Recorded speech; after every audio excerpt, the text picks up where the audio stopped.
ವಿಜಯಪುರ ಜಿಲ್ಲೆ ರಾಜ್ಯದಲ್ಲೇ ಅತಿ ಕಡಿಮೆ ಅರಣ್ಯೀಕರಣ ಹೊಂದಿದೆ. ಹೀಗಾಗಿ ಜಿಲ್ಲಾ ಉಸ್ತುವಾರಿ ಸಚಿವ ಎಂಬಿ ಪಾಟೀಲ್ ಕೋಟಿ ವೃಕ್ಷ ಅಭಿಯಾನ ಆರಂಭಿಸಿದ್ದಾರೆ. ಆಲಮಟ್ಟಿ ಕೆಬಿಜೆಎನ್ಎಲ್ ಅರಣ್ಯ ವಿಭಾಗದಿಂದ ರೈತರಿಗೆ ರಿಯಾಯಿತಿ ದರದಲ್ಲಿ ಸಸಿ ವಿತರಿಸಲಾಗ್ತಿತ್ತು. ಈಗ ಮತ್ತೆ ಆಲಮಟ್ಟಿ ಕೆಬಿಜೆಎನ್ಎಲ್ ಅರಣ್ಯ ವಿಭಾಗದಿಂದ ರೈತರಿಗೆ ರಿಯಾಯಿತಿ ದರದಲ್ಲಿ ಸಸಿ ವಿತರಣೆಗೆ ಸಸಿ ಬೆಳೆಸಲಾಗ್ತಾ ಇದ್ದು ರೈತರಲ್ಲಿ ಖುಷಿ ತಂದಿದೆ. ಚಿತ್ರದುರ್ಗ ಜಿಲ್ಲೆಯಲ್ಲಿ ಸೂರ್ಯನ ಸವಾರಿಗೆ ಜನ ತತ್ತರಿಸಿದ್ದಾರೆ. ಹಿರಿಯೂರು ತಾಲೂಕಿನ ಹಾಗೌನಹಳ್ಳಿ ಗ್ರಾಮದಲ್ಲಿ ಕುಡಿಯೋ ನೀರಿಗಾಗಿ ಹಾಹಾಕಾರ ಉಂಟಾಗಿದೆ. ಕಳೆದ 3 ವರ್ಷಗಳಿಂದ ಪರಿಸ್ಥಿತಿ ಸುಧಾರಣೆ ಕಂಡಿಲ್ಲ. ಬೋರ್ವೆಲ್ನಲ್ಲಿ ಸಮರ್ಪಕ ನೀರು ಬರ್ತಾ ಇಲ್ಲ. ಹಾಗಾಗಿ ಹನಿ ನೀರಿಗಾಗಿ ಜನ ಪರದಾಡುವ ಪರಿಸ್ಥಿತಿ ಉಂಟಾಗಿದ್ದು, ಹಿರಿಯೂರು ಶಾಸಕರು ಹಾಗೂ ಜಿಲ್ಲಾ ಉಸ್ತುವಾರಿ ಸಚಿವ ಡಿ. ಸುಧಾಕರ್ ವಿರುದ್ಧ ಗ್ರಾಮಸ್ಥರು ಆಕ್ರೋಶ ವ್ಯಕ್ತಪಡಿಸಿದ್ದಾರೆ. ಇತಿಹಾಸ ಪ್ರಸಿದ್ಧ ಮಹಾಲಿಂಗೇಶ್ವರ ಮಹಾಗಣಪತಿ ದೇವಾಲಯಕ್ಕೆ ಈಗ ಬ್ರಹ್ಮ ಕಲಶೋತ್ಸವ ಸಂಭ್ರಮ. ಉಡುಪಿ ಜಿಲ್ಲೆ ಕಾಪು ತಾಲೂಕಿನ ಪಡುಬಿದ್ರೆ ಗ್ರಾಮದ ದೇವಾಲಯ ಈಗ ಶಿಲಾಮಯ ಗರ್ಭಗುಡಿಯೊಂದಿಗೆ 30 ಕೋಟಿ ವೆಚ್ಚದಲ್ಲಿ ಜೀರ್ಣೋದ್ಧಾರಗೊಂಡಿದೆ. ಉದ್ಯಮಿ ಡಾಕ್ಟರ್ ಕೆ. ಪ್ರಕಾಶ್ ಶೆಟ್ಟಿ ಮುಂದಾಳತ್ವದಲ್ಲಿ ಪುನಃ ಪ್ರತಿಷ್ಠೆ ಪ್ರಕ್ರಿಯೆ ಭರದಿಂದ ಸಾಗಿ ಕೊನೆ ಹಂತಕ್ಕೆ ಬಂದು ನಿಂತಿದೆ. ಎನ್ಆರ್ಪುರ ತಾಲೂಕಿನ ಗುಬ್ಬಿಗಾ ಗ್ರಾಮದಲ್ಲಿ ಮಾರುತಿ 800 ಕಾರು ನಿಂತಲ್ಲೇ ಹೊತ್ತಿ ಉರಿದಿದೆ. ಕಾಫಿ ತೋಟದ ಸೂಪರ್ವೈಸರ್ ಜಾರ್ಜ್ ಅನ್ನೋರಿಗೆ ಸೇರಿದ ಕಾರು ಸಂಪೂರ್ಣ ಸುಟ್ಟು ಕರಕಲಾಗಿದೆ. ಕಾರ್ಮಿಕರನ್ನ ಬಿಟ್ಟು ಬಂದು ಮನೆ ಮುಂದೆ ನಿಲ್ಲಿಸಿದಾಗ ಘಟನೆ ನಡೆದಿದೆ. ಕಾರ್ಮಿಕರಿದ್ದಾಗ ಬೆಂಕಿ ಹೊತ್ತಿದ್ರೆ ಅನಾಹುತ ಸಂಭವಿಸ್ತಾ ಇತ್ತು. ಅದೃಷ್ಟವಶಾತ್ ಅನಾಹುತ ತಪ್ಪಿದೆ ಅಂತ ಜಾರ್ಜ್ ನಿಟ್ಟುಸಿರು ಬಿಟ್ಟಿದ್ದಾರೆ. ಬೆಳಗಾವಿ ಜಿಲ್ಲೆ ರಾಜ್ಯ ಹೆದ್ದಾರಿಯಲ್ಲಿದ್ದ ಅಪಾಯಕಾರಿ ಗುಂಡಿ ವಿಚಾರಕ್ಕೆ ಕೊನೆಗೂ ಅಧಿಕಾರಿಗಳು ಕಣ್ಣು ತೆರೆದಿದ್ದಾರೆ.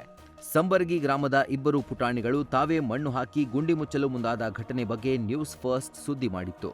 ಗುಂಡಿಯಿಂದ ದಿನೇ ದಿನೇ ಅಪಘಾತದ ಭೀತಿ ಹೆಚ್ಚಾಗ್ತಾ ಇತ್ತು. ಯಾರೂ ಗಮನ ಕೊಡ್ಲಿಲ್ಲ ಅಂದ್ರೆ ನಾವೇ ಮಾಡ್ತೀವಿ ಅಂತ ಪುಟಾಣಿಗಳು ಕೈಗೆ ಕೆಲಸ ತೆಗೆದುಕೊಂಡಿದ್ರು. ಆದರೆ ಈಗ ಅಧಿಕಾರಿಗಳು ರಸ್ತೆ ದುರಸ್ತಿ ಮಾಡ್ತಿದ್ದಾರೆ. ಚಿತ್ರದುರ್ಗ ಜಿಲ್ಲೆಯ ಚಳ್ಳಕೆರೆ ಠಾಣೆ ಪೊಲೀಸರು ಭರ್ಜರಿ ಕಾರ್ಯಾಚರಣೆ ನಡೆಸಿದ್ದು ಲಾರಿ ಕಳವು ಮಾಡಿದ್ದ 4 ಗ್ಯಾಂಗ್ ಅನ್ನ ಅರೆಸ್ಟ್ ಮಾಡಿದ್ದಾರೆ.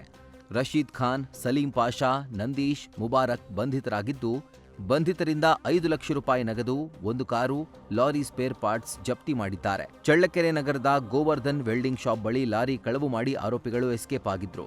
ಚಳ್ಳಕೆರೆ ಪೊಲೀಸರ ಕಾರ್ಯಕ್ಕೆ ಎಸ್ಪಿ ರಂಜಿತ್ ಕುಮಾರ್ ಭಂಡಾರು ಶ್ಲಾಘನೆ ವ್ಯಕ್ತಪಡಿಸಿದ್ದಾರೆ.